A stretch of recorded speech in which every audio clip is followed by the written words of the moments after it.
Friends, ಮಧ್ಯಪ್ರಾಚ್ಯದ ಭೂಮಿ ಮತ್ತೆ ಬೆಂಕಿಗೆ ಆಹುತಿಯಾಗುತ್ತಿದೆ. ಗಲ್ಫ್ ಪ್ರದೇಶಗಳಲ್ಲಿ ಗಾಳಿ ಕೂಡ ಈಗ ಗುಂಡಿನ ವಾಸನೆ ಹೊತ್ತು ಸಾಗುತ್ತಿದೆ. ಇದು ಯುದ್ಧದ 5ನೇ ದಿನ.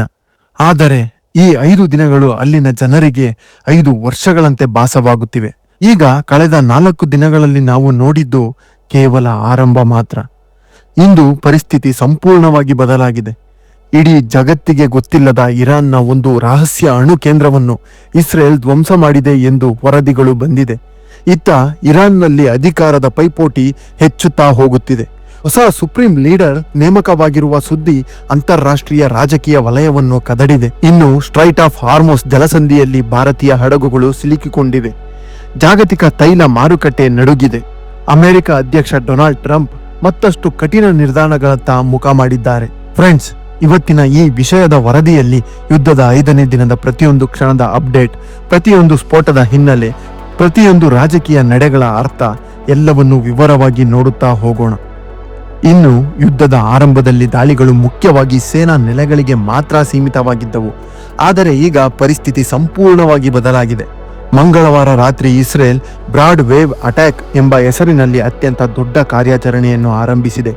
ಇದು ಕೇವಲ ಒಂದು ಏರ್ ಸ್ಟ್ರೈಕ್ ಅಲ್ಲ, ಇದು ಅತಿ ದೊಡ್ಡ ದಾಳಿ. ಡ್ರೋನ್ಗಳು, ಸ್ಟೆಲ್ತ್ ಫೈಟರ್ ಜೆಟ್ಗಳು, ಸೈಬರ್ ಅಟ್ಯಾಕ್ ಮತ್ತು ಲಾಂಗ್ ರೇಂಜ್ ಕ್ರೂಸ್ ಮಿಸೈಲ್ಗಳು, ಈ ಎಲ್ಲವನ್ನು ಇಸ್ರೇಲ್ ಬ್ರಾಡ್ ವೇವ್ ಅಟ್ಯಾಕ್ನಲ್ಲಿ ಬಳಸಿದೆ. ಈ ಕಾರ್ಯಾಚರಣೆಯ ಅತ್ಯಂತ ದೊಡ್ಡ ಆಘಾತಕಾರಿ ಬೆಳವಣಿಗೆ ಎಂದರೆ ಇರಾನ್ನ ರಹಸ್ಯದ ಅಣುಕೇಂದ್ರ ಮಿಜಾನ್ದೇಹೆ ನಾಶವಾಗಿದೆ. ತೆಹರಾನ್ನ ಈಶಾನ್ಯ ಭಾಗದಲ್ಲಿ ಪರ್ವತ ಪ್ರದೇಶದ ಅಡಿಯಲ್ಲಿ ಭೂಗರ್ಭದಲ್ಲಿ ನಿರ್ಮಿಸಲಾದ ಈ ಸೀಕ್ರೆಟ್ ಫೆಸಿಲಿಟಿ ಜಗತ್ತಿನ ಗುಪ್ತಚರ ಸಂಸ್ಥೆಗಳಿಗೂ ಬಹುತೇಕ ಗೊತ್ತಿರಲಿಲ್ಲ. ಇದನ್ನು ಮಿಜಾನ್ದೇಹೆ ಎಂಬ ಕೋಡ್ ಹೆಸರಿನಿಂದ ಕರೆಯಲಾಗುತ್ತಿತ್ತು. ಗುಪ್ತಚರ ಮಾಹಿತಿಗಳ ಪ್ರಕಾರ ಇಲ್ಲಿ ಅಣುಶಸ್ತ್ರ ತಯಾರಿಕೆಗೆ ಅಗತ್ಯವಾದ ಹೈ ಪ್ರಿಸಿಷನ್ ಭಾಗಗಳನ್ನು ತಯಾರಿಸಲಾಗುತ್ತಿತ್ತು. ಹೈಲಿ ಪವರ್ಫುಲ್ ಸೆಂಟ್ರಿಫ್ಯೂಸ್ ಯೂನಿಟ್ಗಳನ್ನು ಅಳವಡಿಸಲಾಗಿತ್ತು. ಕಳೆದ ವರ್ಷದ ಸಂಘರ್ಷದ ನಂತರ ಇರಾನ್ ತನ್ನ ಪ್ರಮುಖ ಅಣು ಕಾರ್ಯ ಚಟುವಟಿಕೆಗಳನ್ನು ಇಲ್ಲಿಗೆ ವರ್ಗಾಯಿಸಿತ್ತು. ಇನ್ನು ಈ ರಹಸ್ಯ ಜಾಗದ ಮಾಹಿತಿ ಇಸ್ರೇಲ್ಗೆ ಹೇಗೆ ದೊರಕಿತು ಎಂದು ನಾವು ನೋಡುವುದಾದರೆ, ವಿಶ್ಲೇಷಕರ ಪ್ರಕಾರ ಉಪಗ್ರಹ ಚಿತ್ರಗಳು, ಸೈಬರ್ ಇಂಟೆಲಿಜೆನ್ಸ್, ಇಂಟರ್ನಲ್ ಸೀಕ್ರೆಟ್ ಇಂಟೆಲಿಜೆನ್ಸ್ಗಳ ಮೂಲಕ ಈ ಮಾಹಿತಿಯನ್ನು ಖಚಿತಪಡಿಸಿಕೊಂಡಿತ್ತು. ದಾಳಿ ನಡೆದ ಕ್ಷಣದಲ್ಲಿ ಭೂಗರ್ಭ ಸ್ಫೋಟಗಳಿಂದ ಪರ್ವತ ಪ್ರದೇಶ ಕಂಪಿಸಿತ್ತು. ಸುತ್ತಮುತ್ತಲಿನ ಗ್ರಾಮಗಳಲ್ಲಿ ಭೂಕಂಪದ ಅನುಭವವೂ ಉಂಟಾಗಿತ್ತು ಎಂದು ಹೇಳಲಾಗುತ್ತಿದೆ. ಈ ದಾಳಿ ಇರಾನ್ನ ಅಣ್ವಸ್ತ್ರ ಕನಸಿಗೆ ತಾತ್ಕಾಲಿಕವಾಗಿ ಆದರೂ ದೊಡ್ಡ ಹೊಡೆತ ಬಿದ್ದಂತಾಗಿದೆ. ಆದರೆ ಇಲ್ಲಿ ಪ್ರಶ್ನೆ ಏನೆಂದರೆ, ಇರಾನ್ ಈಗ ಏನು ಮಾಡಲಿದೆ ಎಂದು. ಇನ್ನು ಈಗಂತೂ ಇಸ್ರೇಲ್ ಕೇವಲ ಸೇನಾ ಮೂಲ ಸೌಕರ್ಯಗಳನ್ನು ಮಾತ್ರ ಗುರಿ ಮಾಡುತ್ತಿಲ್ಲ, ಇದು ಇರಾನ್ನ ರಾಜಕೀಯ ಹೃದಯವನ್ನು ಒಡೆಯುತ್ತಿದೆ. ಇರಾನ್ನ ಅತ್ಯಂತ ಪ್ರಭಾವಶಾಲಿ ಸಂಸ್ಥೆಯಾದ ಅಸೆಂಬ್ಲಿ ಆಫ್ ಎಕ್ಸ್ಪರ್ಟ್ ಕಟ್ಟಡವನ್ನು ಗುರಿಯಾಗಿಸಿ ದಾಳಿ ನಡೆಸಿದೆ. ಇಲ್ಲಿ 88 ಸದಸ್ಯರು ಇರಾನ್ ಸುಪ್ರೀಂ ಲೀಡರ್ ಅನ್ನು ಆಯ್ಕೆ ಮಾಡುವ ಅಧಿಕಾರ ಹೊಂದಿರುತ್ತಾರೆ. ಈ ಕಟ್ಟಡದ ಮೇಲೆ ನಡೆದ ಕ್ಷಿಪಣಿ ದಾಳಿ ಒಂದು ಸ್ಪಷ್ಟ ಸಂದೇಶ ನೀಡುತ್ತಿದೆ: ನಾವು ಇರಾನ್ನ ಆಡಳಿತ ವ್ಯವಸ್ಥೆಯನ್ನೇ ಕುಗ್ಗಿಸುತ್ತಿದ್ದೇವೆ ಎಂದು. ಈ ದಾಳಿಯ ನಂತರ ಅಧಿಕಾರದ ಬಗ್ಗೆ ಚರ್ಚೆಗಳು ಶುರುವಾಗಿದೆ. ಇದೇ ಸಮಯದಲ್ಲಿ ಸಂಚಲನಕಾರಿ ವರದಿ ಹೊರಬಂದಿದೆ. ಆಲಿ ಖಮೇನಿ ಅವರ ಪುತ್ರ ಮುಜ್ತಬಾ ಖಮೇನಿ ಅವರನ್ನು ಹೊಸ ಸುಪ್ರೀಂ ಲೀಡರ್ ಆಗಿ ನೇಮಿಸಲಾಗಿದೆ ಎನ್ನಲಾಗುತ್ತಿದೆ. 56 ವರ್ಷದ ಮುಜ್ತಬಾ ಇಲ್ಲಿಯವರೆಗೆ ತೆರೆಮರೆಯ ಶಕ್ತಿಯಾಗಿದ್ದರು. IRGC Islamic revolutionary guard corps ಬೆಂಬಲದಿಂದ ಅವರು ಅಧಿಕಾರಕ್ಕೇರಿದ್ದಾರೆ ಎಂಬ ವರದಿಗಳು ಬರುತ್ತಿದೆ. ಆದರೆ ಸರ್ಕಾರದಿಂದ ಅಧಿಕೃತ ದೃಢೀಕರಣ ಇಲ್ಲ. ಸಾರ್ವಜನಿಕವಾಗಿಯೂ ಯಾವುದೇ ಘೋಷಣೆಗಳು ಇನ್ನೂ ಬಂದಿಲ್ಲ. ಇದು ನಿಜಾನ ಅಥವಾ ಯುದ್ಧದ ಭಾಗವಾ ಎಂದು ಇನ್ನೂ ಸರಿಯಾಗಿ ಸ್ಪಷ್ಟನೆಗಳು ಸಿಗುತ್ತಿಲ್ಲ. ಇನ್ನು ಇರಾನ್ ತನ್ನ ದಾಳಿಯನ್ನು ವಿಸ್ತರಿಸುತ್ತಲೇ ಇದೆ. ದುಬೈನಲ್ಲಿ ಅಮೆರಿಕದ ಕನ್ಸುಲೇಟ್ ಕಚೇರಿ ಗುರಿಯಾಗಿದ್ದು ಡ್ರೋನ್ ದಾಳಿ ನಡೆದಿದೆ. ಪಾರ್ಕಿಂಗ್ ಪ್ರದೇಶದಲ್ಲಿ ಬೆಂಕಿ ಕಾಣಿಸಿಕೊಂಡಿತ್ತು.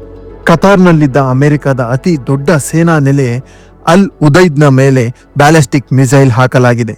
ಸೌದಿ ಅರೇಬಿಯಾದ CIA ಕೇಂದ್ರದ ಮೇಲೆ ಡ್ರೋನ್ ದಾಳಿ ನಡೆದಿದೆ ಎಂದು ವರದಿಗಳು ತಿಳಿಸುತ್ತಿದೆ. ಇದರಿಂದ ಅರಬ್ ಜಗತ್ತು ಕಳವಳಗೊಂಡಿದೆ. ಇಲ್ಲಿ ಟರ್ಕಿ ಕೂಡ ಎಚ್ಚರಿಕೆ ನೀಡಿದೆ.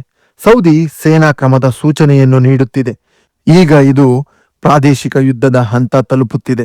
ಫ್ರೆಂಡ್ಸ್, ಇನ್ನು ಸ್ಟ್ರೈಟ್ ಆಫ್ ಹಾರ್ಮೋಸ್ನಲ್ಲಿ ಸುಮಾರು 37 ಭಾರತೀಯ ಹಡಗುಗಳು ಸಿಲುಕಿಕೊಂಡಿವೆ.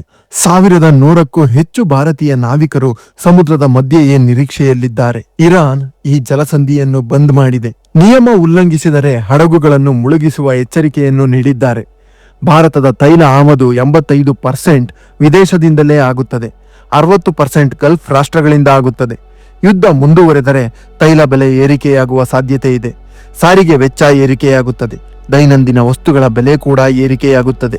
ಯುದ್ಧ ಹೆಚ್ಚು ದಿನ ಮುಂದುವರೆದಷ್ಟು ಭಾರತಕ್ಕೂ ಆರ್ಥಿಕ ನಷ್ಟ ಹೆಚ್ಚಾಗುತ್ತದೆ. ಇದರ ಮಧ್ಯೆ ರಷ್ಯಾ ಹೆಚ್ಚುವರಿ ಕಚ್ಚಾ ತೈಲ ಪೂರೈಕೆಯ ಭರವಸೆ ನೀಡುತ್ತಿದೆ.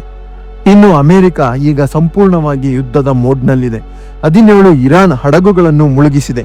ಆಯಿಲ್ ಟ್ಯಾಂಕರ್ಗಳಿಗೆ ನೇವಿ ಎಸ್ಕಾಟ್ ಅನ್ನು ಘೋಷಣೆ ಮಾಡಿದೆ. ಸ್ಪೇನ್ ತನ್ನ ನೆಲೆಯನ್ನು ಬಳಸಲು ಅನುಮತಿ ನೀಡದ ಹಿನ್ನೆಲೆಯಲ್ಲಿ ವ್ಯಾಪಾರ ಸಂಬಂಧದ ಕಡಿತವಾಗಿದೆ. ಬ್ರಿಟನ್ ವಿರುದ್ಧ ಅಸಮಾಧಾನ ಹೆಚ್ಚುತ್ತಿದೆ. ಇದು ಕೇವಲ ಸೈನಿಕ ಯುದ್ಧವಲ್ಲ, ಇದು ರಾಜತಾಂತ್ರಿಕ ಒತ್ತಡದ ಯುದ್ಧವಾಗಿದೆ. ಇನ್ನು ಇಸ್ರೇಲ್ನ ಉತ್ತರ ಭಾಗದಲ್ಲಿ ಲೆಬನಾನ್ ಕೂಡ ದಾಳಿಯನ್ನು ತೀವ್ರಗೊಳಿಸಿದೆ. ಇಸ್ರೇಲ್ ಸಿಡೋನ್ ನಗರದಲ್ಲಿ ಹಮಾಸ್ ಮತ್ತು ಹೆಜ್ಬುಲ್ಲಾ ಕಚೇರಿಗಳನ್ನು ಗುರಿಯಾಗಿಸಿ ದಾಳಿಗಳನ್ನು ನಡೆಸಿದೆ. ಈ ಗಡಿಯಲ್ಲಿ ಸಾವಿರಾರು ಜನರು ವಲಸೆ ಎದ್ದಿದ್ದಾರೆ. ಸಿರಿಯಾ ಗಡಿಯಲ್ಲಿ ಸೇನಾ ಜಮಾವಣೆ ಹೆಚ್ಚುತ್ತಿದೆ. ಭಾರತದ ವಿದೇಶಾಂಗ ಸಚಿವ ಎಸ್ ಜಯಶಂಕರ್ ಸೈಪ್ರಸ್ ವಿದೇಶಾಂಗ ಸಚಿವರೊಂದಿಗೆ ಮಾತುಕತೆಯನ್ನು ಕೂಡ ನಡೆಸಿದ್ದಾರೆ. ಇರಾನ್ ತುರ್ತು ಪರಿಸ್ಥಿತಿ ಘೋಷಿಸಿದೆ. ಆಹಾರ ರಫ್ತು ನಿಷೇಧಿಸಿದೆ. ಇದು ದೀರ್ಘಕಾಲದ ಯುದ್ಧದ ಸೂಚನೆ.